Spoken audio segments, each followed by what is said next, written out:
Монголоос та бүхэндээ хүргэж байна. Юу гэлээ? Сайн байна уу гэж? Крускот гэж солигоо. Крускот Вена. Зүг.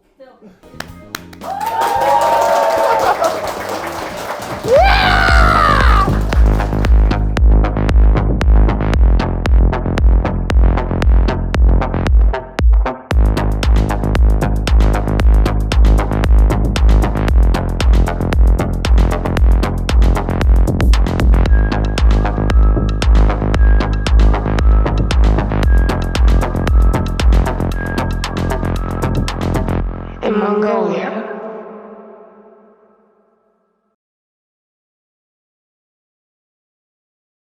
Манай өнөөдрийн нэвтрүүлгийн ерөнхий мэдчээр бүрэн скорынхаа ажилчин та бүхэндээ маш их баярлалаа. За энэ 7 хоногт маш олон үйл явдал боллоо. За мэдээж хүүхдийн баяр болсон.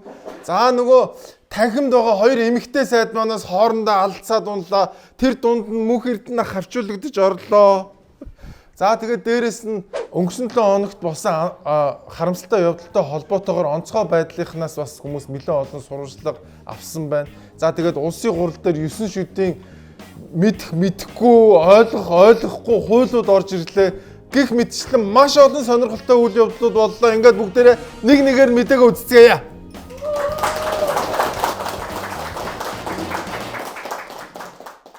6 сарын 1 болсон монголчууд маань бас хүүхдийнхаа баярыг тэмдэглээ. Тэгээд энэ жил 6 сар жоохон сэрүүхэн байгаа юм шиг байлээ. 6 сарын 1-нд бороо мороо ороод бас жоохон сэрүүхэн баг шиг гэсэн. А гэлэг ихтэй талбай дээр хүүхдийн баяраа тэмдэглэсэн. Тий. За. Ямар хүүхдэд 50 байлгаж байна. Ер нь бол байнгын нөгөө бо цагдаа төлөө штэ. Үлгэрийн баатар вэ штэ гэдэг. Яагаад анхны санаал байгаас яагаад гэж хэлээд байна. Газрын дарга би үлгэрийн хүүхдийн баяр эмчингээ. Тэгээ хүүхдийн баяраар үлгэрийн баатар сонгоод тэгээд энэ үйл ажиллагаа зохион байгуулсан байна. Энэ манай ээж хоёр хийсэн байгаа. Их хурсын баярын мэндийг хүргэе. Дээрээ сайхан барьцаагаарай.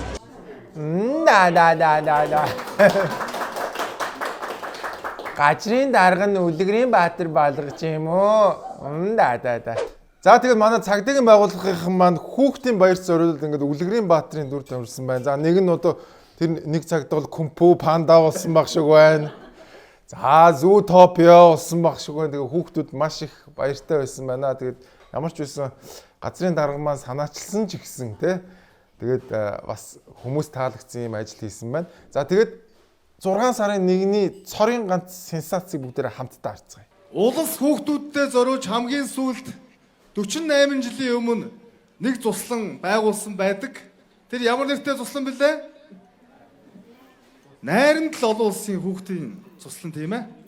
Тэгэхээр нийслэлийн ах эгч нар нь та хэдтэй зориулаад нийслэлийнхаа бүх хүүхд багчуудаа зориулаад 4 улирлын нэг дур 1000 хүүхд авах хүчин чадалтай хүүхдийн цусланг энэ жил эхлүүлж 2028 онд ашиглалтанд оруулах гэж байгаа гэдгээ дуулахад таатай байна.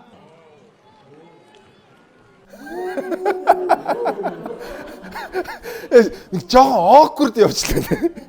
За ингээд энэс болоод өстой анхны шүүмжлэлээ авсандаа энэ ёстой өмнөх дарга нараас ямар ч ялгаа алга гэдэг. Гэтэ та сая анзаарсан яг нэг хөөрхөн багш шиг те 45 жилийн өмнө ямар цуслан байгуулагдлаа гэсэн чинь 5 настай хөлтөд.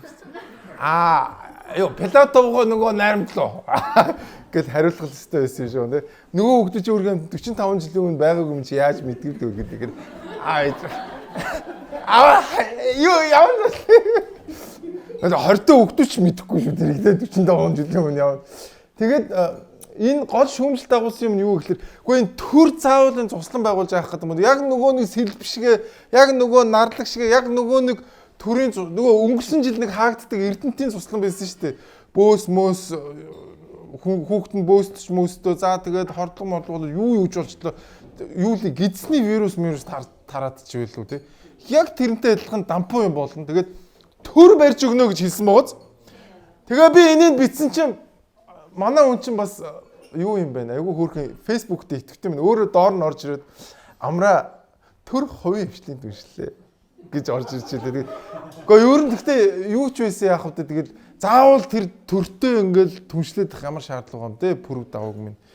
Тэгээд энэ бол энэ 6 сарын 1-ний хамгийн том тэгээд хамгийн анхны зодуулсан одоо хотын дарга болсноос хойш хамгийн анхны том зодуулалт байлаа. За ингээд нэг хүүхдийн цуслан муслан барих гэдэг юм. Ер нь хүүхдүүдтэй бид нар ер нь ямар хуу байдлаар хандж байгаа юм бэ гэдэг бүгдээ хамтаар.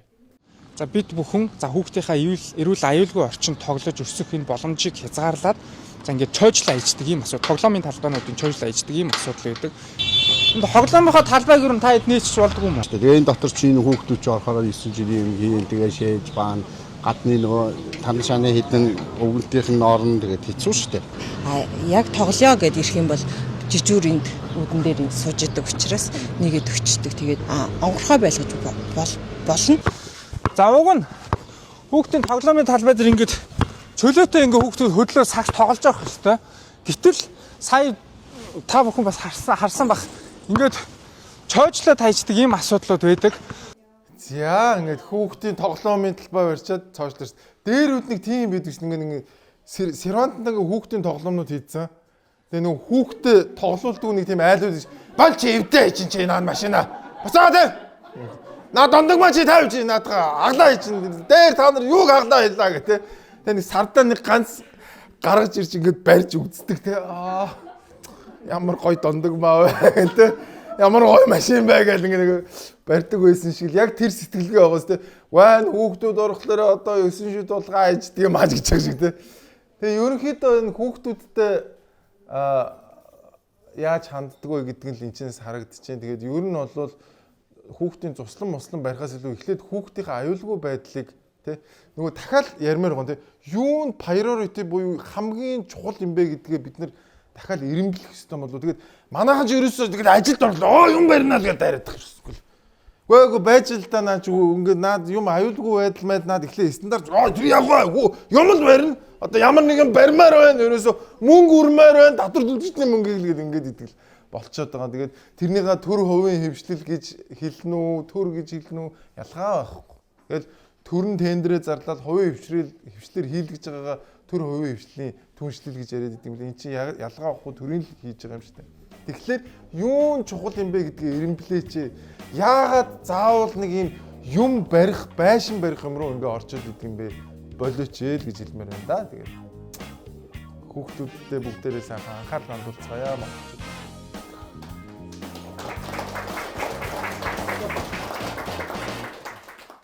Манайхан та бүхэн дуулах маш гоё мэдээ байна. Энэ юу вэ гэхээр та зээлийн оноогоо 30000 төгрөгөөр шалгадаг байсан бол 1000 төгрөгөөр шалгах боломжтой болсон байна. Энэхүү боломжийг бүрэн скорынхан маань та бүхэнд олгож байгаа маань. 2025 оноос хойш зээлийн мэдээллийн оноо гэдэг альтернатив боломжийг манай бүрэн скорынхан гаргаж ирсэн байгаа. Зээлийн мэдээллийн оноо гэдэг нь яадаг вэ гэхээр та хэр сайн зээлдэгч вэ гэдгийг чинь 300-аас 900 оноогоор таныг үнэлдэг гэсэн үг. Та зээлээ ер нь удааж төлсөн юм уу? Хэр олон удаа зээл авах гэж оролдоод бүтлгүүдсэн, зээлээ төлөхгүй удаж ийсэн юм уу? Зээл дээр ямар нэг асуудал гарсан юм уу? Харин эсрэгээр та сайн зээлдэгч юм уу гэдгийг энэхүү оноогоор мэдэх боломжтой гэсэн үг. Та энийг хуучин ийм Монголиогоор 30000 төгрөгөөр орж шалгадаг байсан бол яг одоо ийм Монголиогоор ороод 1000 төгрөгөөр шалгах боломжтой гэсэн үг. Та хэр сайн зээлдэгч вэ гэдгээ яг одоо ороод шалгаарай. Манай нэвтрүүлгийн өнөөдрийн ерөнхий ивенттгч бүрэн скорынхондоо маш их баярлалаа. Та зээлийнхаа оног хайрлахгүй бол өөр хинч таныг хайрлахгүй шүү. Зээлийн оноогоо хайрлаж аваарай манайхаа. Йоо.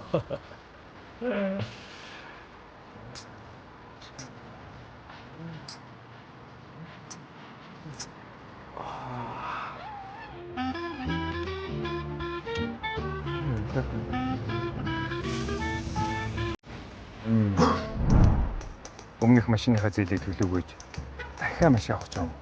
Чамд ямар хамаатай? Онооч нь нэлийн баг байна да. Өөр орлогын харьцаа ойрцоор зээлийн оноо буурахад хүссэн зүйлээ ч авч чадхааргүй болох нь. Зээлийн оноогоо хайрлахгүй бол тэд ч чамайг хайрлахгүй.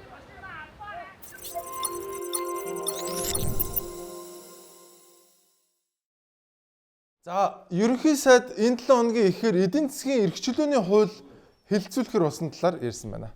Зөвшөөрөл олгох шаарддаг байсан 20-30 төрлийн шаардлагыг дээдлэлтээ 8 болгож байгаа. Тусгай зөвшөөрлийг 5 жилийн хугацаатай олгож ирснийг 10 жилээр сунгаад энгийн зөвшөөрлийг 3 жилийн хугацаатай олгож байгааг 5 жил болгож нэмэгдүүлж байгаа. Зөвшөөрөл олгочод сунгахын тулд дахиад хүнд суртал үүсгээд байдгийг бүрэн одоо зогсоож байгаа гэсэн үг шүү дээ. Тэгэхээр энэ бизнесийн эрх чөлөөний хууль бол өөрөө хувийн хвшлийн одоо үйл ажиллагаанд төр ямар нэг хэлбэрээр оролцохгүй байдлыг нь хуулиар зохицуулж өгсөн юм суур хууль болж ийн гэсэн үг.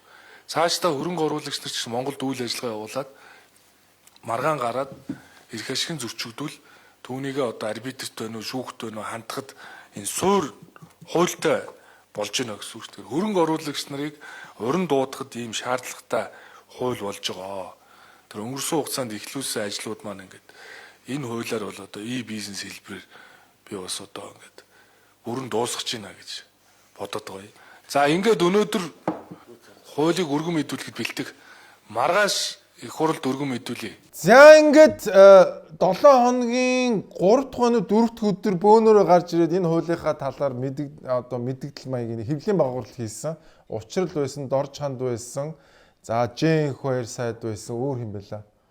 За ямар ч үсэн ийм хүмүүс гарч ирээд ингээд ер нь бол эдийн засгаа чөлөөлнө, хөрөнгө оруулагчдад ээлтэй орчныг бий болгоно гэж ярьж ирсэн. За энэ чинь зүгээр надад нэг за энэ бол болжтой гэсэн юм байсан. Нөгөө гадаад ажилчдыг оруулж ирэхлээр чинь нэг хөдөлмөрийн өсний доод хэмжээг 2 нугасантай тэнцвэржүүлдэг мөнгө өгдөг байсныг аялал жуулчлал нь үйлчлэгийн салбарт болиулж байгаа гэдэг нэг тийм мэдээ байлээ. Тэр бол айгүй зөв гэж бодож байгаа миний хувьд.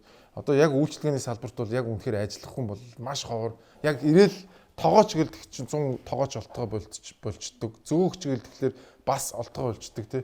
Яг энэ аялал жуулчлалын улирлуудад гаднаас хүн авчираад тий магадгүй Непалаас ч үт юм уу тий эсвэл Вьетнамаас эсвэл юу гэдүүлээд ирж байгаа Филиппинээс тий хүмүүс авчираад ажиллах гэхээр аюу өндөр зардалтай болчдгийг болиулж байгаа гэж хэлээ. За дээрэс нь зөвшөөрлийн хуультай холбоотой ийм заалтууд орсон мөлий. Тэгээд ямар ч байсан хуулийн орж ирэхлээр хэдүүлээ бас харъя.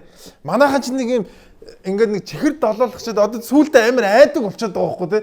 Ямар ч юм харсан ингээд цаана дандаа нэг юм итгэлгүүдээ за энэ аюуг бол дараа нь хошногдох байгаа гэдэг нэг юм айц дандаа яваад идэг. Яг хуулийн төсөл нь ороод ирэхлээр бүгдээрээ сайхан харцгаа тэгээд ер нь бол хандлага нь бол зөв тийш яваад байна тий. Монголд бол яалтчгүй хөрөнгө оруулалт хэрэгтэй байгаа.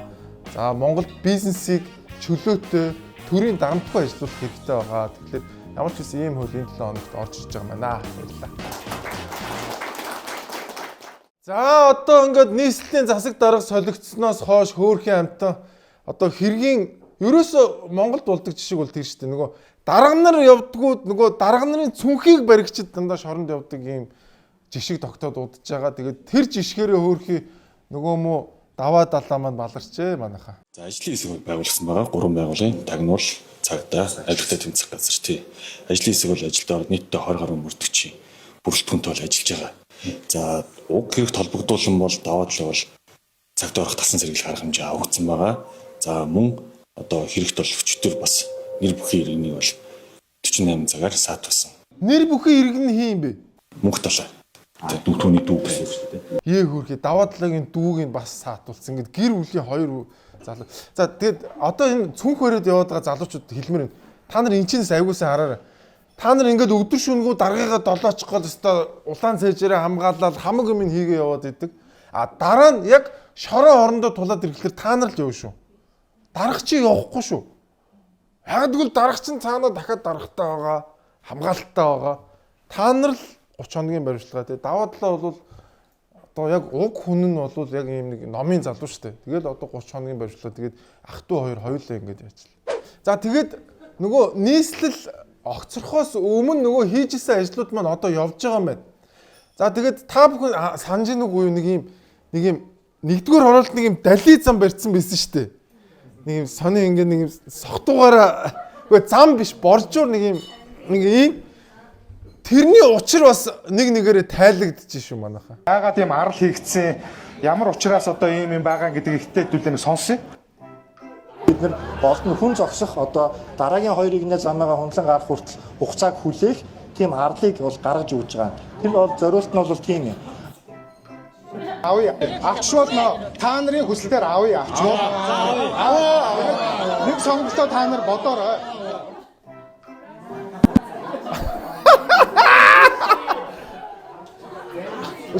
Ш манайхаа энэ Австрид аралтай зам байт юм уу? Зам нь гэхдээ амар том юм байлээ те. Гэтэ арал бол харагдаагүй. Далаа тэнгис шиг том замын дунд ингэ арал байж идэг. Хүмүүс замаараа гүүсэр байгаа арай нэг арал дээр очиж амраад тэгээд дараа нь цааш гүүгэл энэ ямар зам гэж нөгөө нэгдүгээр оруулалтын арын нарийнхан зам шүү дээ. Хөөс гарч барахгүй зам юм шиг гүүгээл. За энэ замыг дунд нь арал хийхгүй бол энэ хүмүүс нэг гүйлтээр бол гарахгүй. Нас дунд заавал амарна. Тэгээ та нар анзаарч нөөрхийн нөгөө тэрэгцэртэй эргэн явна гэдэг ерөөс тооцоог байгаа зү нэг юм пүүси шиг юм мангар том зам арал хийцэн. Ёо тэрэгцэртэй хүмүүс энэ арал дээр гарч болохгүй амар арал. Та нар цаашаа өөр замаар гарцгаа энэ аюултай. Ерөөс 4 м зам байгаа энэ аюултай. Та нар явж гарахгүй. Энд гэхдээ нэр ямар ч ухаалаг юм дээ. Тэгснээс хохироод байгаа байхгүй тий. За та нар өөрсдөө хэлсэн шүү дээ энэ арлыг нураа гэж. Дараа нь та нарын дунд нь явж байгаа машин шин дайрвал та нарын хог шүү. Бүхэд бүтэн 5 м зам байна шүү дээ. Тэр нэгдүгээр хорооллын арын зам чи амар нарийнхан зам биз дээ чи одоо нэг туулж бараал дунд нь амраал. Хэвээ арал дээр яагаад. За тэгээ өөрхийн амтан тэгээд өмнө хийжсэн ажлууд маань ямар ч байсан үргэлжлээд явж байгаа юм байна. Тэгээд арал маань ямар ч байсан бий болцсон байна. Гэхдээ нэгдүгээр хорооллын иргэд бол арал дээр гарсан гараагүй бид нар цаашаа нөгөө иргэд дээр бол гарнаа л гэдэг нь явж ирсэн. Тийм болсон байна. Тэгээд хэцүү ч юм аа да. За өнгөрсөн 7 хоногчонгоо энэ онцгой байдалтай холбоотой иргэдийг аюулгүй байдалтай байлгахтай холбоотойгоор маш олон асуудлууд гарсан. За энэтэй холбоотойгоор хүмүүс байр суурь илэрхийлсэн байна. За харамсалтай үйл явдал үргэлжлэсний араас бодлогын алдаа хаана гарваа гэдэг ганц нэг зүйл хэлэх гэсэн юм аа. За ер нь иргэд олон нийт бид бүхэн юун дээр шүүмжлэлтэй хандж ийн гэхээр хариуцлагагүй уулуурхан асуудлаар шүүмжлэлтэй хандж ийн. За хоёрдугаарт энэ эцэг их асран хамгаалагчдын анхаарал болгоомжтой байдлыг нэмэгдүүлэх асуудлыг хөндөж байна. За гуравдугаарт энэ онцгой байдлын ерхий газрын тоног төхөөрөмжтэй асуудлыг бол холбоотой асуудлыг маш их одоо шүүмжилж ярьж байна. Энэ бол зөв байхгүй. Бодлогын алдаа нь угаасаа тэн дээр гарч байгаа байхгүй. Бүхэл бүтэн 50 хэдэн цаг одоо тэрнтэй ноцолтно гэдэг чинь бас үнэхээр хэцүү шттэ. Ийм асуудлыг аврах, ажиллагаа явуулах тэр тоног төхөөрөмж онцгой байдлын ерхий газар дутуул байгаа байхгүй. Энийг яагаад ингэж бодлогын алдаа гэж би үзээд байгаа юм бэ гэхээр 2016-аас 2023 он хүртэл энэ одоо 6-7 жилийн төсвийг ингээд багц дүнгээр нь харж байгаа байхгүй онцгой байдлын ерхий газрын. Энд юу вэ гэхээр 44.7 тэрбум төгрөгөөр барилга байгууламж те зэрэг аврах анги манг тэр ингээл нэг газрын засвар их засвар тэр онцгой байдлын сумын нэг онцгой байдлын барилга гэдэг ч юм ийм зүйл рүү ингээд зарцуулсан. Нөгөө талд нь 2.8 тэрбум төгрөгийг тоног төхөөрөмжөнд зарцуулж ирж байгаа байхгүй. Энэ ингээд жилд ингээд харах юм бол зарим жилүүд тоног төхөөрөмж үрдэхгүй 2-3 жилд нь. Гэтэл яг тэр жилд нь 9 тэрбум 12 тэрбум төгрөгөөр барилга байгууламжаа санхүүжүүлээд байдаг. Нөгөө онцгой байдлын албан хаагчид нь нөгөө улаан гал руу нөгөө ус гал усны гасхын зовлон руу ямар ч орчин үеийн техник тоног төхөөрөмжгүйгээр шууд орж байгаа байхгүй. Йоо 94% нь барилга байгууламж тэрээс 5 бараг 6% хүрэхгүй тоног төхөөрөмж зарцуулсан шүү дээ. Тэгээ би бол тавгаатай санал нийлж байна. Энэ бол үнэхээр яалтчгүй бодлогын алдаа. Энэ чи яагаад барилга байгууламж руу ингээд хушуураад идэг нэг учиртай юм бэлээ цаана. Барилга байгууламжны чинь цаана айгүй том мөнгө эргэлдээд идэм бэл. Уг нь яг жинхэнэ хүн аврах хэвээр юм чи тэр нөгөө тоног төхөөрөмж шүү дээ. Тэр бол нэг айхтар мөнгө ундгүй юм шүү. Тийм учраас л нэг хүүхдийн туслан барих гал, тийм учраас л нэг ийм орон сууц барих гал, тийм учраас л нэг ийм барилгатай ноцолтоод идэм юм шүү. Дээрээс нь энэ онцгой байдлын байгууллагын төсвийг бас ухаж үзсэн байна сэтгүүлч. Чадар сай дасан амар сайхан хөвлөхийн төгсөө ярилцлагатаа дөрөв нисдэг тэрэгтэй гэдэг ийм мэдээллийг өгсөн. Гэхдээ онцгой байдлын ерөнхий газрын шилэн дансыг гүйж үзэх юм бол зэвсэг төчний 303 дугаар анги руу удаа дараагийн үйлдэлээр одоо гүйлгээ хийсэн байгаа. Гүйлгээний мэдээлэл бол харагдана. Баяр наадмаар ашиглаад унаад авхиад байгаа юм ерөөсөө байхгүй. Тийм асуудал бол та тэр баримттай нотлоотой байна. За үүн дээр нэмээд онцгой үед сүүлийн үед шүүмжил дагуулад байгаа газрын гүнээс одоо ухаж аврах ажиллагаа явуулах тоног төхөөрөмж мөн өндрөөс аврах тоног төхөөрөмжтэй холбоотой ямар хэмжээний гүйлгээ хийснийг 2023, 24, 25 онд шүүж үзэхэд нэг удаагийн гүйлгээгээр 17 орчим сая төгрөгөөр одоо өндрөөс аврах нэг юм тоног төхөөрөмж авсан байгаа. За мөн 12 сая төгрөгөөр олс авсан байгаагаас өөр гүйлгээ бол яг шилэн дансан дээр бол алга байна. Газрын гүнээс авардаг тоног төхөөрөмж олс хэрэгсэл бүх тоног төхөөрөмж дуран бүгд байж байгаа. Аврагчны улсыг бас аялын дэлгүүрээс авсан гэж гарч ирж байна л да шилэн дансан дээр энэ үнэн үү? За тэр одоо аврагчдын улсыг бол онлайн дэлгүүрээс одоо авна гэж одоо байхгүй. Үгүй яг л нэг ийм л байгаад юм л та манайхаа. Тэгээд нэг ийм аврах хэрэгслэлээр нэг өдөө олс тэгээд нэг 2 3 юм аваад тавьчихдаг юм. За би судалж үзлээ. Сая өнгөрсөн 7 хоног шиг нэг 10 давхраас дээшээ явдаг юм байхгүй гэдээ орилоод ирсэн. За энэ Alibaba ч юм уу эсвэл бол одоо Made in China руу ингээд ороод үзэнгүүт гал унтраадаг дронууд өстө 9 шидээр байна. За хамгийн үнэтэд 150 мянган доллартай л байна. Яг сүүлийн үеийн хамгийн сүүлийн үеийн технологийн 100-аас 150 метрийн өндөр төхөөрөөд гал унтраадаг гал унтраагч дрон 150 мянган доллар. Нэг Lexus-ний ч мөнгө хүрэхгүй. Гэхдээ нэг ганцхан дороо аваад тавьчаач тээ. Тэр нь ч одоо юу нь болохгүй байна. Ганц доронтой байхад тэгэл эн чинь нөгөө нэг өндөр барилгууд дээр нэг нь дроны ажлууд чинь хүмүүсээ бусд нэгэ авраа явчих шүү дээ. Иймэрхүү байгаад. Тэгэд маш их мөнгийг ингээ барилга байшин зарцуулаад байгаа мөртлөө яг хэрэгтэй юм дээр бол мөнгө зарахгүй байна гэдэг ийм шүүмжлэл өнгөрсөн 7 хоногт явсан байна. Тэгээд энэ шүүмжлэлийг бас хүлээж авах хаа гэж бодож чинь нэг ядч ганцхан дороо авчээ. Энэ хятадд айгүй хямдхан хийгээд юм байна. Яг урдхан далд маань ганцхан дороо авчээ тэхүү. 100-аас 150 метргүй хөөрчдөг нэг дронтой л болчих. Тэгээд болоо. Тэгвэл нөгөө байшин чинь шатах юм бол ядчил хэл хөхтэй сууж шүү дээ. За тийм. За манайхан энэ 7 хоногийн бас нэг энэ 7 хоногт нэгэн гэгээлэг үйл явдал боллоо. Энэ юу болсон бэ гэхээр Сүхбаатарын талбай уртлын өтрийн усан оргилоор ажиллаж эхэлсэн байна манайхаа.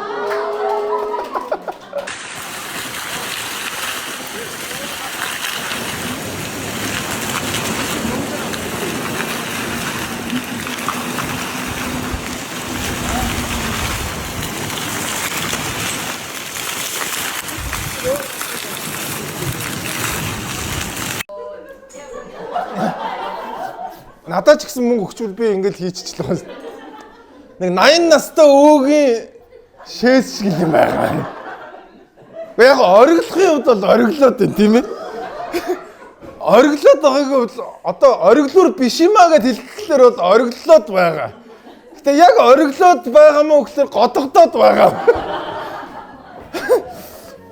Тэгээ манай амар баясгалан даргын маань хийсэн бас нэлээд томоохон бүтээн байгуулалтын нэг байгаа. Тэгэд ямар ч байсан домгийн шуур гэж усан ориглоор маань годогдож эхэллээ манайхаа.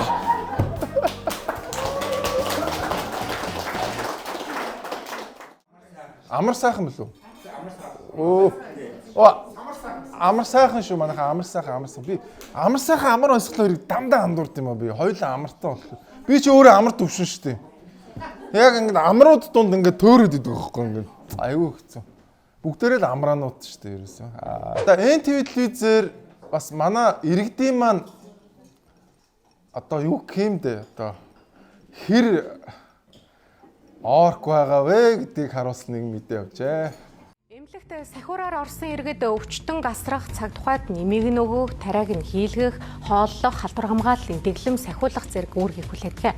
Гэтэл бодит байдалд сахиурууд амралтанд ирсэн мэт ажиллах, халдвар хамгааллын дэглэм зөрчих, хоригдсон хоол хүнс өвчтөнд өгөх, мөн удаан хугацаагаар чанга дугаар утсаар ярих зэргээр эмчилгээнд сөргөөр нөлөөлөх үйлдэлүүдийг гаргадаг. Зарим тохиолдолд яд өгөхээр эцэг эхчүүд хоорондоо өрөөгөөрөө нийлээд гаднаас захиалгын хоолнууд захиалаад идчихдэг. Тэрэнд нь одоо шарсан дахианууд, KFC, пицца энэ төр айгүйх захиалж идэнэ. Тэр эднэр яагаад болдгоо гэхээр хүүхэд ямар нэгэн өвчнөр өвцөн тохиолдолд заавал эрүүл хоол идчихэж хоолны дэглэм аягүй сайн барьж иж аягүй сайн сайжирна гэсэн. Тэр чихэрлэг юмнууд ингээд идээд байгаа тохиолдолд жишээ нь уушингийн хатгаатай гуурсан олон өрөвсөлтэй хүүхдүүд бол цэр юм зунгаарлцсан байгаа дээр чихэрлэг юмнууд хийдээд энэ нь бол нөгөө одоо өвчний байдлыг улмал сонжруулна гэсэн үг. Мөн өрөөндөө ганцаараа байгаа мэт хашаалж гэрээсээ хоригдсон хүнс авчрах, чанга дуугаар уцаараа ярих, бичлэг үзэх нь өвчнөдөө шаналж байгаа дөнгөж унтсан өвчтнийг сэрэх зэргээр хүндрэл учруулдаг байна. Байна уу? Байна уу? Жавцаа гिचээ би энэ эмнэлэг дээр хүүхдээ хараад байна. Тийм үү? Хаашаа явсан гинэ заадах шиг хүүхэд уйлтлаар шин. Тэгээд дээр нь энэ дээр бас нэг тийм нөгөө эмнэлэгт эренгүүтээ бас туслах хийлгэнэ гэдээ ууралдаг гинэ. Би ч ихсэн тусл хийлгэж мэрэлээ штэ. Игчтэй нэг витамины комплекс глюкозтэй гэдэг өгчих гээд. Тэгэхээр бас хаана би биэндээ бас бодмоор л байгаа тий. Тэгээд хэдүүлээ бас соёлтой болохгүй болвол тэгэл бид нар ийм нийгэмдээ ингээл амьдраад шүү. Тэгсэн чи өглөө бас нэг жолоочтой алсан байна.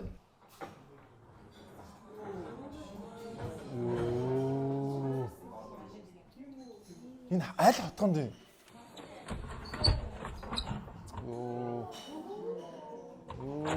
Тийм биш үү тий?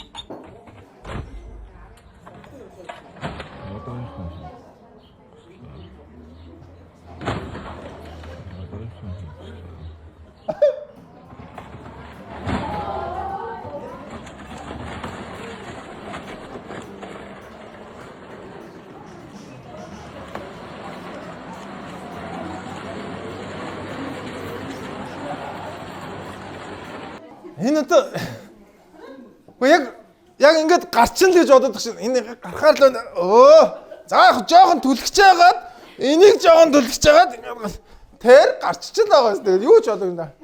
Сайхан шүглдээд яваад өгдөө шүү дээ. Тэгээ ер нь тэрийг бодож байгаа ч юм. Тэр өөрийнх нь машин будаа болж байгааг ч анзаарсан юм алга. Согтуул байсан юм шиг. Тэгээд энэ хоёр мэдээгээр юу хэлэх гэсэн бэ гэхээр манайхаа соёлтой боловсон байя, бусдыгаа хүндлэе гэдэг энэ зүйлийг энэ мэдээнүүдээр хэлэх гэсэн юм аа. Тэгээд бид нэр тэнэг байх юм бол энэ нийгэм чинь ч гэсэн тэнэг байх шүү дээ. Манайхаа баярлалаа.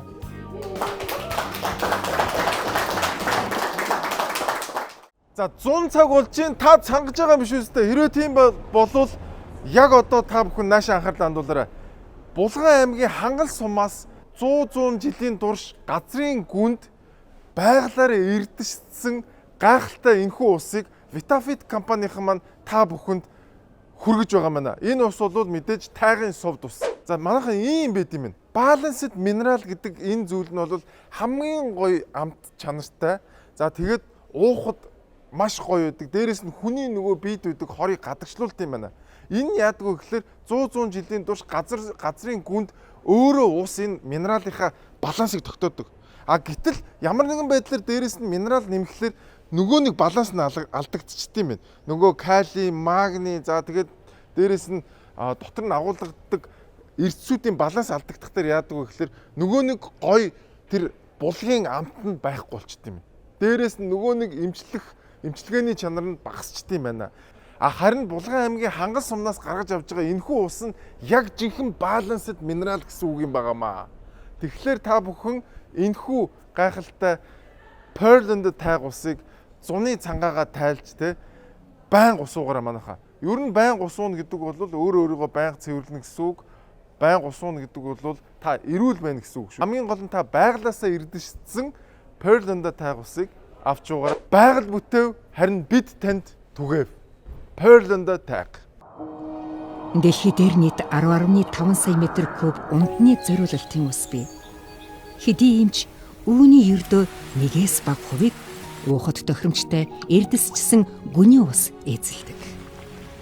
Монгол орны тайг Ханган нурууны гүний ус нь олон зуун жилийн хурдхундас чулуулгийн давхаргаар дамжин эрдэсчиж өөрийн өвөрмөц зөөлөн артыг бий болгодог.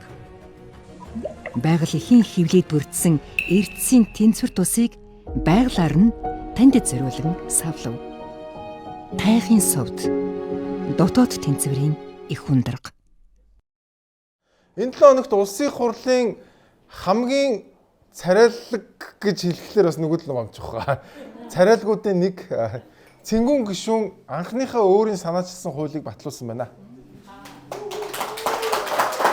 Төрийн өмчт компаниуд дээр тууцаар нь дамжуулаад гүйцэтгэх захирлаа томилоод ер нь бол бүх удирдлага нь өөрсдөө байж хахад одоогийн төрийн өөрөө томилсон гүйцэтгэх захиралтай хариуцлага тооцож чадахгүйгээр хажуунаас нь бэт өөрөө томилдог энэ гажуудсан тогтолцоог бол буруу юм а гэж улсын их хурлын гишүүд үзээд бас өнөөдөр энэ хуулийг бол хүчин төгөлдөр биш болж байгаа. Тэгэд энэ маань цаад агуулгаараа юу хэлж байгаа гэхээр бид бүхэн маань бол төрийн өмч компаниуд өөрөө маш задгай, хяналтгүй, дээрээс нь ямар нэгэн хариуцлага хүлээх механизмгүй болоод байсныг хамгийн том одоо эвдчихсэн тэр хуулийг бол бид хүн хүчингүй болохлоо.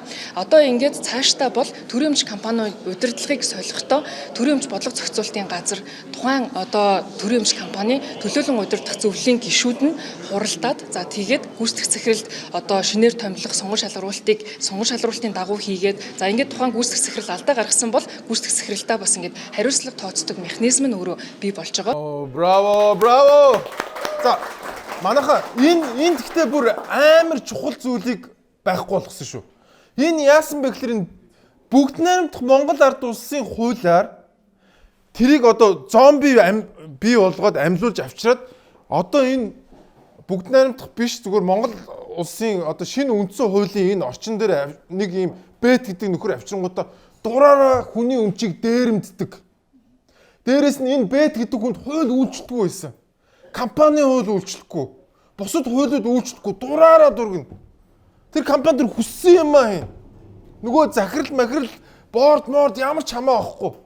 Ийм аимшигтай мангас ингээд томлоод энэ нь бүр ингээд бүр амтчихсан. Оюун эрдэнэ засгийн газар бол энэндээ бүр амтчихсан.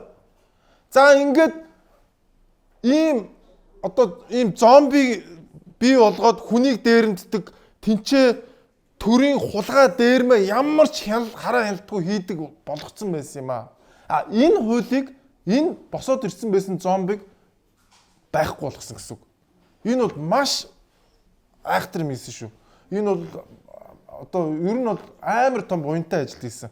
Тэгэд энд нь бол маш их баярлж байна. Дээрээс нь бүгд найрамдах Монгол ард улсын үеийн хуулиар явж байгаа бас дахиад нэг юм байгаа. Үйлдвэрчний эвлэлийн тухай хууль бүгд найрамдах Монгол ард улсын хуулиар явж байгаа.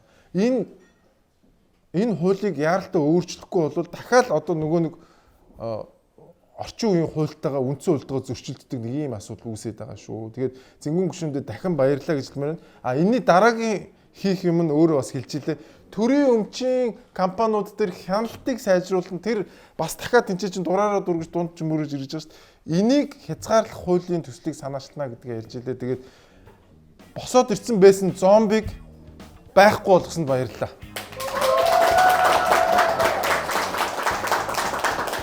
Энэ Цэнгүүн чинь бас Австрих юм уу? Энэ сурж ирсэн үү тийм? Тийм үү?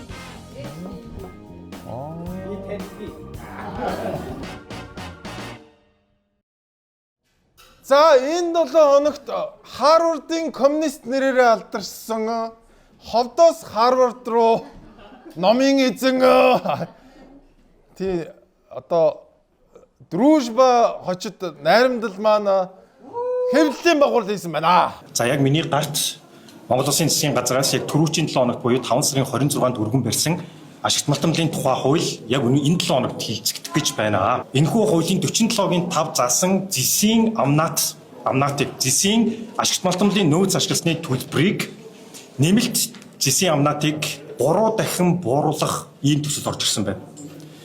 Зэсийн үн $9,000 дээш байсан тохиолдолд 15% байсныг 5% болгож буюу 3 дахин бууруулж орж ирж байна.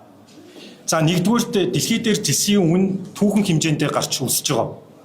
Өнөөдөр яг өчигдрийн байдлаар шалгахад 1 тонн зэс $13,832 байна. Энэ бол нэгэн жилийн дотор 42.5%-аар өссөн гэсэн түүхэн хэмжээний өсөлт. Тэгэхээр энэ түүхэн хэмжээний зэсийн үн өсөж байгаад бид нар зэсээс авах амнаатаа нэгсэндээ төрд хамгийн найдвартай ирэх төлбөрөө 3 дахин бууруулж орж ирж байгаа логикийг ойлгохгүй байна л та. Энэ яг хэний талд ажиллаж байгаа логик юм. Жисийн үн өсөд байхад төр нь авах амнаатаа 3 дахин бууруулна гэдэг чинь аль талд үйлчилж байгаа лоббины хууль вэ? За, нэгдүгээрт, хоёрдугаарт яг энэ цаг мөчид Улсын хурлын 120 дугаар тогтоолоор 6 сарын өмнө баталсан 120 дугаар тогтоолоор онтрегийн хилцээр явж байгаа. Онтрегийн хилцээр дээр бид нэр амнаатаар орлуулах хөлбөр яригдж байгаа шүү дээ. Тэгэхээр онтрегийн хилцээр явагдаж байгаа энэ үед зэсийн амнаатыг бууруулах хууль орж ирдэг нь яг аль талд үйлчилж байгаа ямар хуулийн хулгай яваад байна. За ингээд амар боллоо манайхаа. Уурхай гэд манай монголчуудын хамгийн айдаг зүйл.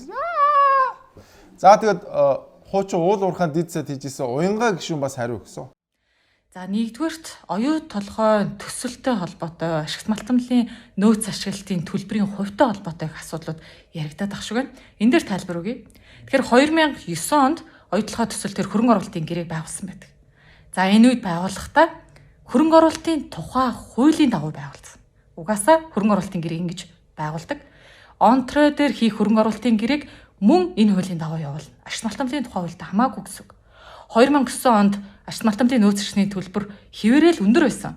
Тэгтэл хөрөнгө оруулалтын тухай хуулиараа 5% болгож тогтворжуулсан байдаг явдлаа. Тэгэхээр ашигт малтамлын тухай хуульд засагдж орж ирж байгаа олон асуудлыг дэмжиж явлаа гэхэд онтройгийн хөрөнгө оруулалтын гэрээтэй ямар нэгэн байдлаар хамаагүй байна. За ингээд за би энэ хуулийг одоо нүдэн ширхтэл хүлээсэн хүмүүсийн нэг нь байна. За энэ хуулийн хилцүүлгүүд бол маш удаан явсан. Уг нь 2024 оны сонгуулийн өмнө энэ хууль орж ирээд сонгуулийн өмнө өсөн учраас унаад буцаагдсан.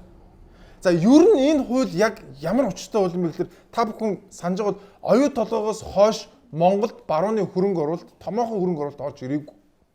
Юунаас болсон бэ гэхээр манай хөрөнгө оруулалтын болон уул уурхай хуулиас болоод хөрөнгө оруулах ямар ч боломжгүй болсон. Хамгийн сүүлд бөө юм болж засгийн газартаа яриа хэлцээр хийж нөгөө орооногийн гэрээ байгуулагдсан. Өөр ямар ч хөрөнгө оруулалт байхгүй Монголд. Тэгээ өнөөдөр иргэдэн мөнгөгүй, цалингүй, тэтгэвргүй өсөж өглөө гэдэг. Тэгээд тэгвэл гадны хөрөнгө оруулалт оруулах гэхэлэр оруулж ирдгүй нэг юм ба. За яг саяны энэ юун дээр ийм байгаа. Би өөрөө геофизик мэрэгчлээ. За энэ геологийн дундаа бас ингээд манай Монгол улс зэсийг гаргахтаа роялти буюу амнаат авдаг. Хэрвээ зүгээр шууд чулуугаар нарах юм бол өндөр амнаат авдаг. 30 орчим хувийн амнаат авч байгаа зэс дээрээс. Бутлаад баяжмал болгоод гаргах юм бол манай Эрдэнэтээс 20% амнаат авч байгаа. Оюут одоо зэс гаргаж байгаа хоёрхан газар байгаа. Нэг нь оюут толгой, нөгөөх нь Эрдэнэт. Эрдэнэтийн амнаат нь 20%, оюут толгой амнаат нь 5% байгаа. Амнаат гэдэг нь шүү дээ. Ашигт малтанлаа ашиглуулсныхаа төлөө одоо тэр шууд борлуулалтын орлогоос нь ашигаас нь биш шүү. Шууд борлуулалтын орлогоос авчиж байгаа гэсэн үг. Ашигаас нь биш. Шууд тэр бохир орлогоос нь авчихна гэсэн үг. Тэгээд 20% амнаат авдаг. Одоогоор манайх 20%, 20-с 23% амнаат авч байгаа байхгүй. Дэлхийн жишг болохоор за 5-аас 8% байд. Ер нь ихэнхдээ ер нь 8, 9, 10 гэдэг энэний хооронд хэлбэлж байгаа. Ийм өндөр амнаат авдаг учраас манай Монгол улс руу хүмүүс хөрөнгө оруулахаа болоод эсвэргээрээ Узбек, Киргиз, Казахстан руу хөрөнгө оруулаад байна. Бид нар нөгөө өрсөлдөх чадвараа алдцсан гэсэн үг. Тэгээд уул уурхайхан яагаад энэ хуулийг оруулж ирсэн бэ гэхээр бид нар өрсөлдөх чадвараа авмаар, буцааж олж авмаар байна. Гадаадын хөрөнгө оруулагчдыг татахгүй бол Монгол улсын чинь эдийн засаг зогсчлоо. Оюутлогоос өөр дахиж хөрөнгө оруулалт орж ирсэнгүй. Энэ эдийн засгаа томруулъя. Уул уурхайгаас өөрөөр биднэрт мөнгө олох одоогоор юм боломж байхгүй байна гэд 2024 онд оруулах гэсэн чинь улс төрөөс болоод явж чадаагүй. Тэгээд одоо арай гэж нэг орж ирсэн чинь нөгөө Батнаримд нь энийг мэдхийн дээр мэдчихэж байгаа юм зөө. Шал худлаа ийм хуурамч мэдээлэл өгöd байгаа хүмүүс. Зэсийн үн ийм өндөр байгаа дээр одоо 13,000 орчим доллартайгаа 13,000 гарна. Яг энэ үе дээр нь л бид нэр гадаадын хөрөнгө оруулалт дахиад татаад авъя л да. Дотоодын нийт төлөвтөнд 3 дахин өсгөж ил дөө манайхаа. $20,000 хэдүүлээ 60,000 л болгоч ил дөө. Тэгэх юм бол бид нар заавал ингээд гадагшаа гараад ажиллах ямар ч шаардлага байхгүй шүү дээ. Ийм юмыг л яг нөгөө нэг олон жилийн турш ярьсан популистуудтай яг ижилхэн тэгсэн мөртлөө мэдсээр үжиж ийм худлаа ямиг ярьж байгаа байхгүй. Ямар муухай хорлонтой юм бэ? Яг энэ Чи өөрөө судлаад үзэж чинь. За тэгээд тийм байгаа шүү манайхаа. Тэгээд ийм учраас нэг ийм зүгээр ингээд нэг ийм эх орончийн дүр эсгэж улс орноо сүрүүлдэг хүмүүсийн тоо ингээд улам залууждаг боллоо. Тэрний нэг томоохон жишээ бол Батнарын гишүүн байна. Тэгээд маш харамсалтай. Хэрвээ та ямар нэгэн байдлаар хэвлэлийн ажил гарсан бол яг одоо наашаа анхаарлаа хандуулаа. Хамгийн сүүлийн үеийн технологиор та бүхэнд хамгийн чанартай, хамгийн найдвартай хэвлэлийн үйлчлэгийг сэлэнг прессийнхэн маань санал болгож байна. Бүхэл бүтэн 24 жилийн турш хэвлэл хийсэн туршлага байна. За би та бүхэнд бас нэг сони юм дуулгыг бодож байна. Би одоогийн байдлаар 8 орчуулгын ном гаргасан байна. Тэрний 7-ыг сэлэнг пресст хэвлүүлсэн. Тэгээ яагаад би 7-гийн 7 удаа хэвлүүлсэн бэ гэхээр эднийх үнэхээр маш чанартай хэвлүүлдэг. Нөгөө ингээд хууц мууцсан салаад урагдаал номын одоо арын наалт гэж байдаг. Тэр нь заримдаа салцдаг ч юм уу ийм асуудал ерөөсөө гардаггүй. Хэвлсэн ном болгоно нь маш чанартай байдаг. Тэгээд таны итгэлийг хизээж алдахгүй сэлэнг пресст ямар нэгэн байдлаар хэвлэлийн ажил, офсайт ажил те хэвлэлтэй холбоотой бүх ажлаа даатгаж болно шүү. Тэгээд сэлэнг прессийнхэндээ дахин баярлалаа гэж хэлмээр байна.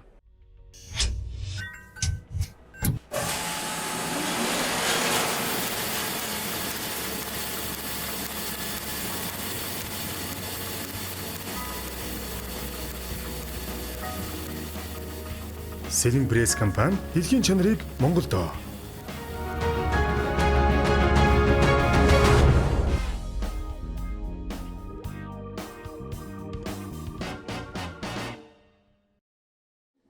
За энэ 7 хоногт одоо улс оронд маань шийдэх маш их олон асуудал байгаа.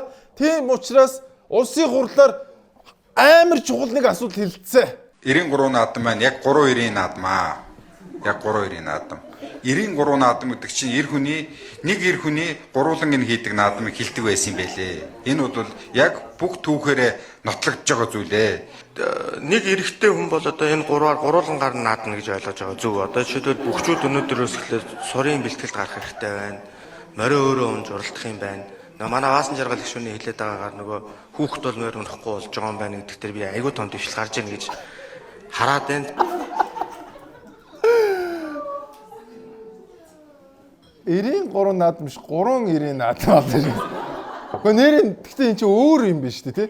93 гэдэг нь болохоор нэг эрэгтэй хүн ингээд 3 биш.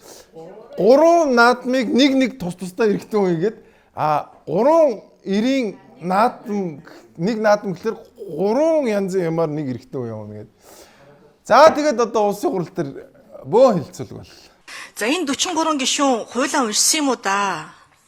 Таад уншаагүй шүү. Таа зүгээр Амгаланбаатарын планкн дээр нь гар үсгээ зураад наадамтай холбоотой гэж цөөхөн хідэн одоо тайлбар дээр нь суурлаад ер нь бол өргөн барьсан шүү. Таа тий өргөн барьсан учраас чуулган дээр асуулт асууж болохгүй. Байнгын хорон дээр ч асуулт асууж болохгүй. Ийм нөхцөл байдалтай байгаа. Ер нь бол уншаараа. Би л авдаг ийм хуулийн дээр гар үсэг зураагүй. Яла гэж би ийм юм дээр зурх байдیں۔ 43 гишүүн энэ дээр 390 наадам дээр гар үсэг зурцсан байна. Тамнаа энэ зураг нь энэ чинь харагдаж байгаа. 390 наадам. За тэгээд эн чинь энэ зөвхөн энэ 390 эн чинь ингэх юм байна. 93 наадмаа дуусаад тэнгууд 13-наас эхлээд 390 наадам эхлэх юм билээ. Тийгөө нэрээ. Ой хуулийн төсөл нь бол ийм шүү. 93 наадам дуустаа 390 наадам. Тэгээд бас их сонирхолтой юмнууд явж илээ. 390 наадмыг 3 жилдээ нэг удаа дэлхийн авраг шалгаруулна гэдэг. 390 наадмын одоо улсын авраг цол биш дэлхийн авраг гэдэг цол одоо гардуулнаа. Тэгээд эн чинь ийм дэлхийн хэмжээний ийм том дэлхийн авраг шалгаруулах 390 наадам зохионоо гэдэг юм ярьсан. За дээрэс нь бас гадаадд байгаа монголчуудтай холбоотой бас заалт орсон байлээ. Та идэг бас хаяагүй байна.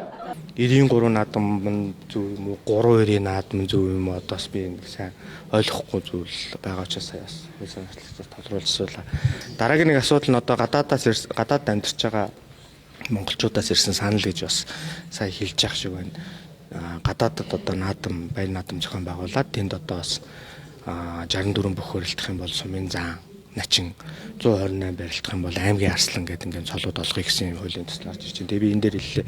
Өнөөдөр яг одоо гадаадад амьдарч байгаа 350 гаруй мянган монголчуудын дийлэнх нь өнөөдөр Солонгос, Америк гэдэг нэг цөөхөн хэд улсад тарж барилж идэх тийм. Гэтэл одоо ингээд хэдүүлээ нэг энд 10-аад хүн байж нийлээд хэдүүлээ энэ Буднайм Катард бас одоо нэг хөх хотод очиод нэг наадам зохион байгуулчих л та. Тэгээд эндээс одоо би төрүүлээд сумын заанч болчтой юм уу? Чи аймгийн начин болох юм уу? Эндээ ингээд тохиролцоод бас тийм боломжийн хуулиараас нэгдэж байгаа юм байна гэж бас хараад байгаа. Танаа венч яг хэдэн ирж үтсэн бэ? 200 хүрэх үү? 200. Тэгвэл хэрвээ энэ хууль батлагчвал та нарт ашигтай юм байна шүү дээ. Арга бүгдээрээ нэг сумын заан начин аймгийн арслан цалтай болоод нэр юм уу чи нэр аймгийн арслан юм уу? Нэр. Ялчгүй 126 бүг барилцсан.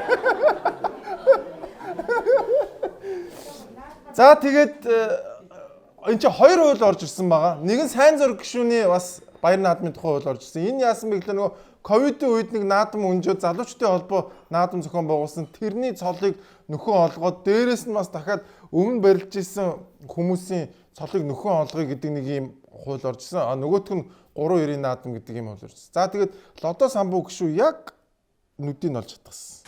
Энэ хуулийг хилцэж болохгүй. Тэгээ бид нар ингээд одоо ингээд юу ярихаасаа шалтгаалаад одоо ингээд арт түмэн дундаа ганц одоо үндэсний эв нэгдлийн бэлэг тэмдэг болж идэг энэ цэнгэл баяр цэнгэл наадмыг ийм зүгээр хүний амны зугаа болгоод энийг монголчууд биш өөр хүмүүс өлгөж аваад санаатаагаар гутаан доромжилдог энэ шалтгааныг бид нар ингээд энд суучаад яг юугаа ч мэдэхгүй. Яг үнэн. Гэхдээ одоо энэ хүмүүсийн хийгээд байгаа тэнэглэл чинь энэ наадмын гутаанд оромжлоод байгаа байхгүй юу?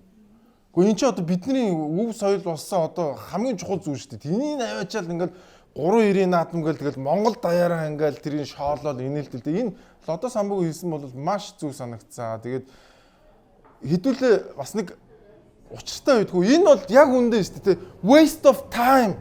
Цагийн гарц واخгүй, энергийн гарц. Шал дэмий ард иргэдийг ингээд шаал утгагүй тэнийг юм хариулаад ингээд хамаг цаг зав ингээд гарцж байгаа байхгүй. Энээс өөр хийх зөндөө олон юм биш үү? Амар олон юм байна. Монгол өнөөдөр яг ямар бүгд хараа энэ хийх ажил амар их байна. Бодлолтон гинэ. За энд нь түрээслүүд нь гинэ. За энд нь түрээслүүд нь гинэ. За инх тайвны гөрнө. Уур талд ингээл үл хөдлөхөд бүгд сулраал дампуураад л нэг л биш байгаа юм да. Энэ эдийн засаг дээрээ болж л гэдэг. Доош нэг л бууж ирэхгүй байгаа юм да. Тийш үү. Айгүй хэцүү байгаа. Ер нь бол түрээсийн үнүүд нэмэгдсэн. Тийм учраас маш олон байгууллагууд хаалгаа барьж байгаа. За дээрэс нь татварын дарамт, дээрэс нь энэ инфляцийн асуудал гэдэг маш их хүнд байна. За энэ байгууллагууд ингэж чинь. За яг хувь хүн дээр ямар байгаа бүгд харцсан. Өдөр заримдаа 4,000, заримдаа 3,500 шиг. Заримдаа 2,000 хийсэн өдөр ш байгаа. 10 цагаас 6 цаг хүртэл цаадаг. Өнөөдөр жишээлбэл хэдээ сонгоогоод одоо хэдэн төгрөгийн хардлагатай? Би чинь 10-аар сонгоогоод одоо 1,500 төгрөгийн лавдагцаа сууж байна. Худалдаа авах чадвар ер нь хэр байх шиг байна? Айгүй муу болсон байна. Чадвар муутай.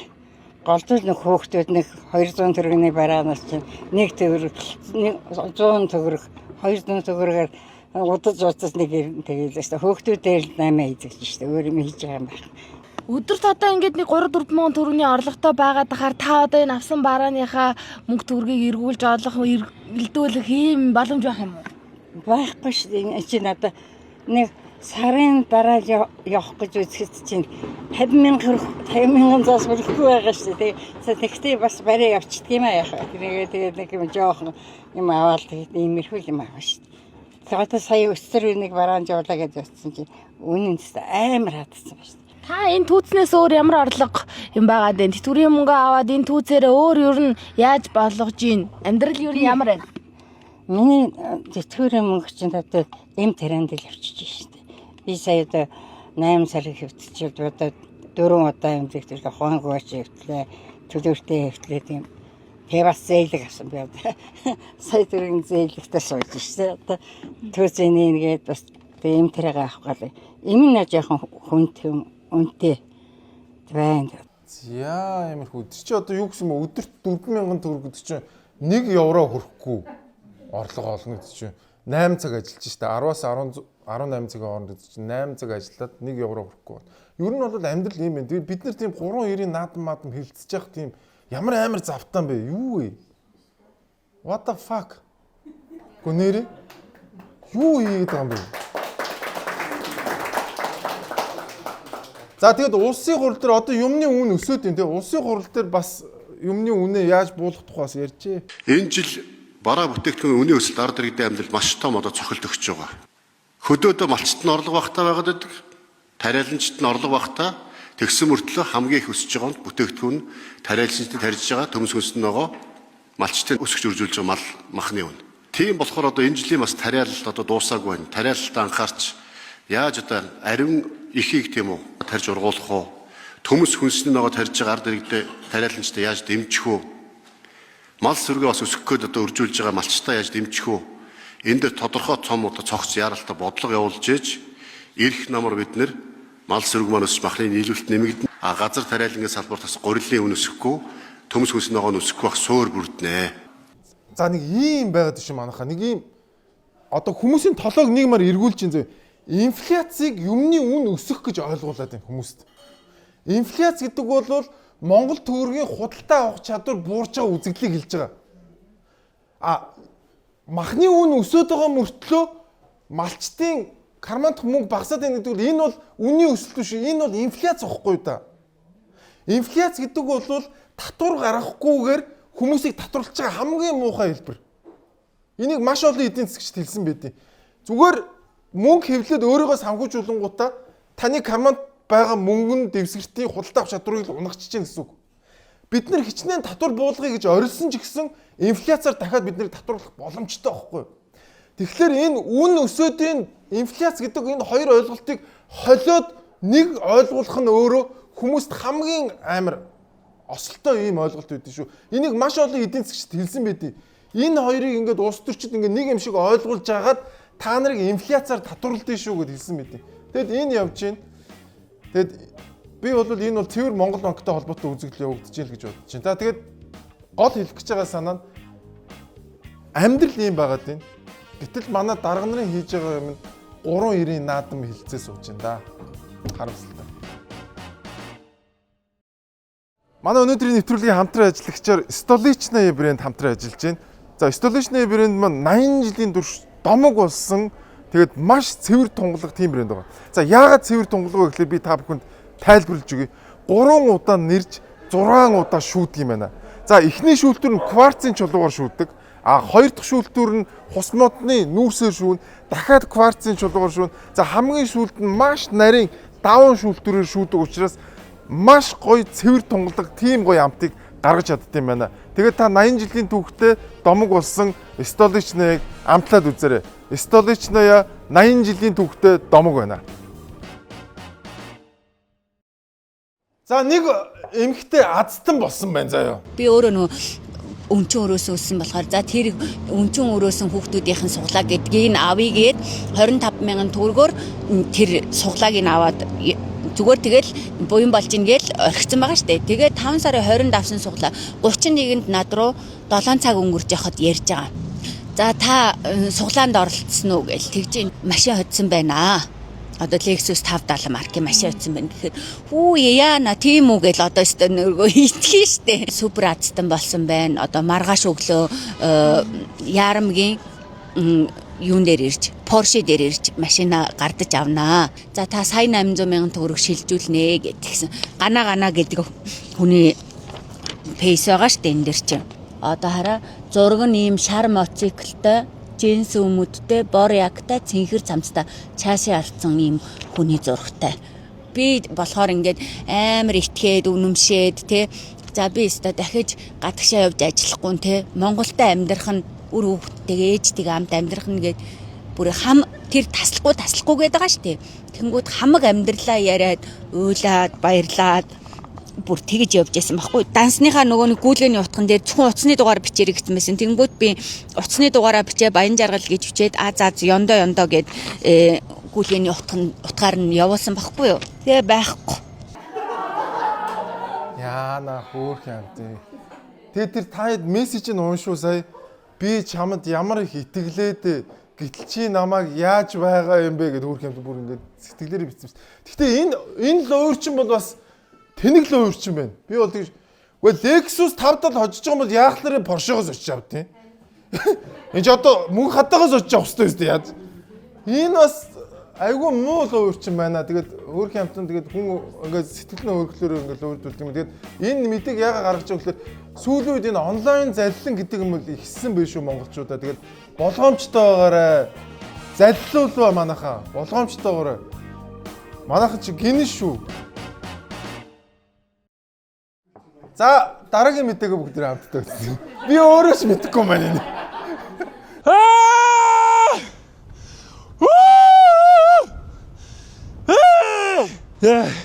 За эрчүүд маань яг уул хатанд яг сайхан ганцаараа яваад ингээд гарч ирээд ингээд нэг сайхан уужраад гүнзгий амьсгалаад хашгирахаараа нэг сайхан тайвширч авч стрессээсээ ангижирдаг гэдэг ийм зүйлийг ярьж байна. За зарим эрчүүд бол цахим тоглоом тоглож стрессээсээ ангижирдаг гэдэг ийм зүйлийг ярьж байгаа. Тэгэнгүүт нөгөө талдаа эрчүүдийн бас ярьж байгаа зүйл нь яг ингэж бидрийг уул хатанд ганцаараа явах, за загсанд явах, PC тоглоом тоглох энэ үеийг маань бас ар гэрийнхэн маань ойлгоорой гэдэг ийм зүйлийг бид нарт бас учирлан хэлж байгаа юм аа. Ер нь одоо ингээ хошиг мог дээр харах юм бол ингээ эрэгтэй хүн зөвхөн эрүүл зүйлээс л өөр юм алга гэдэг шиг юм болох гал юм л гэж байна. Ууланд ганцаараа гарахаараа ер нь юу юм? Ер нь орилно шүү дээ. Хоолоогоо сүйтэл бараг орилно доо. Тэгэхээр нэг гоё уучралгаа хэлдэг шүү дээ. Тэгэж орилж ирсэн. Тэ орилж ирсэн. Тэсэлээ сэнг дүүрч. Тий, юус нэг ганцаараа явж. Тэгээ нэг сайхан орилмоор үйдөө нэг орилжсэн. Тий. Хөргөн тэгэл ганц сэтгэл зүйн одоо засал нь одоо уулан дээр л гарах юм байна л да. Тэгээ эсвэл PC тоглодог юм байна. Тэгээд энийг нэг хаяа ойлгочихж байгаарэ бүсгүүчүүдээ л гэдэл хөргөө орилол тэр гэж орилол тий энэ гэхдээ амар чухал шүү. Ирчүүд нэрээ манай Монгол ирчүүд маань стрессээс тайлж байгаа нэрээ. Одоо сүүлийн үед бас айгүй гой аргууд гарсан шүү. Нөгөө буудлагын спортоор хичээлдэг болцсон байна. Гой сакс тоглож болж гин волейбол энэ ч ер нь яаж стрессээ тайлдаг таад маань. Би жишээ нь пи ууж стрессээ тайлдаг. Айгүй сах энэ хүүш энэ Австри Германы пи ямар гоё амттай юм бэ те. Би бүр шартахгүй л зүгээр хамгийн. Ямар тэгээд стрессээ тайлжгаар тэгээд сүүлийн үед ирчүүдийн маань амиа хорлолт гэдэг ийм асуудал айгүй одоо асуудал болж эхэлж байгаа шүү. Тэгээд энэ 7 хоногт бас нэгэн одоо хүндтэй хүн бас ийм асуудалд орсон байлээ. Тэгээд энэ дэр бол бас эмгэнэл илэрхийлж байна. Тэгээд ирчүүдээ бүгдээрээ стрессээ тайлцгаая. Ядаж уулан дээр гараад оролцгоо идэх үү? Баярлалаа. За тэгээд энэ одоо ирчүүд маань ингээд сэтгэл зүйн эрүүл мэндэд анхаараагүйгээс болоод янз бүрийн асуудалд холбогддог. За тэрнтэй холбоотойгоор энэ 7 хоногт харт амхны тухай хуулийг хэлэлцсэн байна. Эрүүл мэндийн тусламж үйлчилгээний асуудал манай улсад бол үнэхээр орхигдсон байгаа. Сэмүүдийн хэмжээнд бол яг энэ дондох эмэгтэй тэр дэнд мансууруулах энэ дондох эмэгтэй хүний хувьд бол ямар одоо стандартаар яаж эмчилгээ тусламж үйлчилгээ үзүүлэх вэ гэдгийг бол одоо хэрэгжүүлж чадахгүй байгаа. Тийм учраас бид бас энэ хуулийн төсөлтөөр энэ чиглэлээр тусгайлан бас бүлэг оруулж ирсэн. Бүлгийн зохицуулт. За энэ дээр бол 9 дугаар бүлэг дээр тодорхой зохицуултууд оруулж ирж байгаа. За би зүгээр ингэж бодсон шүү. Энэ харт амхны хуулийн хэлэлцүүлгийг үзээд яг би бол айгүй шүүмжлэлтэй хандтай харт амхтай тэмцэх нэг шүүмжилдэг, хууль зүйн ямиг шүүмжилдэг. Гэхдээ яг ингэж ямар ч байсан арай нэг өөр шатанд арай дэвшилтэд ч гэдэг юм уу те болж байна. Энэ харт амхинд донтцсон хүмүүсийг шоронд хийх биш эмчлэх ёстой байна гэдгийг ойлгосон байна. Манайхан яагаад идэг байсан бэ гэхээр зүгээр нэг ингэ сонирхоод өвс татсан хүүхдийг авч шоронд хийгээд гэмт хэргийн бүлэглэлийн гишүүн болгоод идэг гэсэн байхгүй. Тэнгүүч тэр чинь жил гарan ингээд бусад харт амхи зардаг, мардаг, хэргэлдэг хүүхдүүдтэйгээ суугаад бүр ингээд мэрэгжлийн нөхөр болоод гараад ирдэг. Тэгээ эн чинь яадаг вэ гэхээр сүүлдээ ингээд бүлэглэл болоод ингээд асуудал үүсээд идэг байсан. Гэтэл энэ хүүхдүүд чинь эсрэгээрээ ингээд сургууль хүмүүжүүлэх, синхруулан ойлгуулах ийм юм хийхээ оронд авчаал ерөөсөө шоронд ерөөсөө татуугүй хийдэг. Энэ буруу жишгийг бол болох гэж байгаа юм байна гэж ойлгосон. Харин эсрэгээрээ яг жинхэнэ нөгөө нэг хар тамхи зардаг, бусдыг уруу татдаг хүмүүс дээр хариуцлага тооцдог болох гэж байгаа юм байна гэж ойлгосоо. За энэ бол бас дэвшил шүү. Уг нь би одоо их л олон жил хийсэндээ тэгээд өөрсдөө ерөөсөө сонсохгүй явсаар бол одоо жилдээ гардаг хар тамхитай хар тамхины хэрэгээр шүүхийн шийдвэр нь 2000 гараа явсан шүү дээ. Хамаг юм алдсныхаа дараа ингэж ойлгож байгаа. Тэгээд ямар ч байсан тэд ойлгожээ.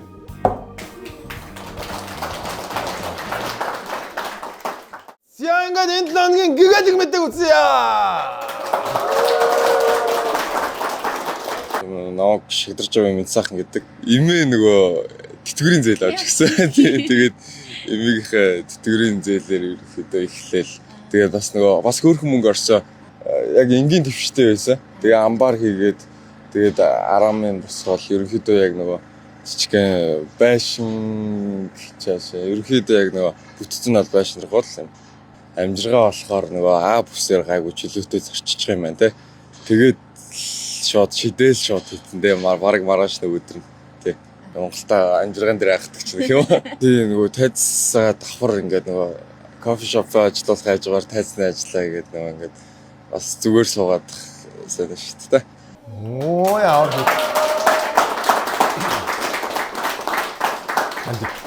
Тэгсээ та нарт нэг ийм мэдрэгч чинь ингээд хийж бүтээх ийм амар их юм ингээд бүр юм цалиглаад байгаа зү тий. Ингээд тий зүгээр өөрөө энэ машин хийсэн биш үү.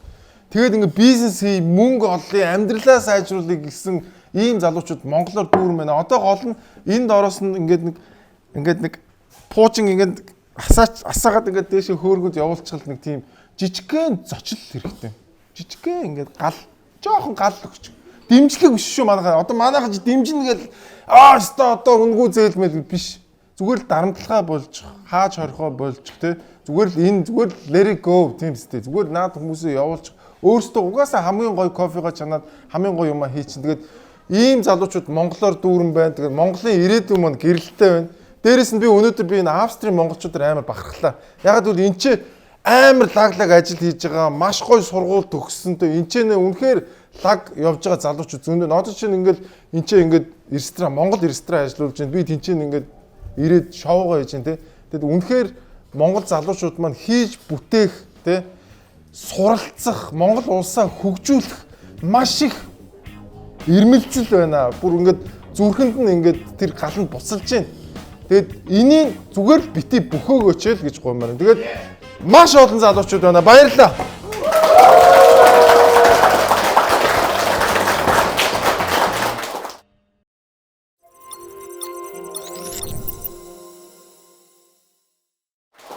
Энэ 7 хоногийн weekly show-гээр өндөрлж надтай хамт байсан та бүхэндээ маш их баярлалаа.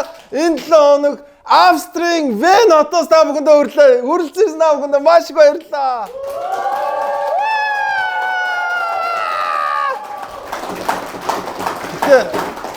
Би та нарт яг зэрэглэл үзээд сууж байгаа YouTube үзээд сууж байгаа хүмүүстээ нэг нууц хэлье. Би одоо яг одоо энэ хүмүүстээ бүгдэнд нь уунагаа боддоо та нар. Ширэгээ бадмад эхлээд авчихаа. Тийм тэгээд амар гоё байна. Ямар ч байсан надад би яг саяны түрүүний тэр гоё амар гоё юм ирчүүч энергийг Австрийн монголчуудаас мэдэрлээ. Тэгээд ямар ч байсан Монгол орн маань маш хурдтай цэцэглэн хөгжинө гэдэгт маш их итгэлтэй байна. Гол нь тэрэнд саад болж байгаа эх оронч нэр зүүцсэн эсвэл нэг өөрийгөө улс төрчгээ бодсон эсвэл нэг юм авилгалж хээл хагуулж энэ хүмүүс л Монгол улсын маань доошоо уруудтаад байгаа шүү. Тэгээд дараагийн 7 хоногт Монголоос weekly show өргө болно. Эргөө уулзсаа манайхаа баярлалаа. Weekly show болоо. Хайртай шүү.